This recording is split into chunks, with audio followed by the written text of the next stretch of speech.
I have no issue in sharing with you the logic behind that. That question of potential risk of your directors, is that something that you've asked your auditors to take into account as a material risk when they do their audit of ANZ? No, because we don't believe I don't believe that opinion changes our approach to it. We already take this very seriously. We already understand director liability, and we take all risks, climate risk and transition risk, etc., into account and when they're assessing their liability as directors. I'm not sure that we've had to change any process. I think we already have very high standards. Just briefly about physical risk, you understand that there are potential physical risks to agriculture as a result of climate that might have an impact on your balance sheet. Do you take the same approach to housing, in particular houses that might be affected by sea level rise? So we've done actually quite a bit of work around the impact of climate change in the broader sense in terms of on weather, and tried to assess our risk, if you will, about lending and having customers in certain parts of the country.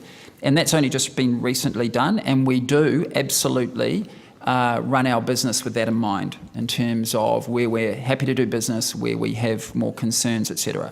We've only just started, and we're in the process of doing that same work around housing, because understandably there is a similar risk, and we are just doing the process at the moment. Can you just give us an indication of what areas you're looking at with respect to housing?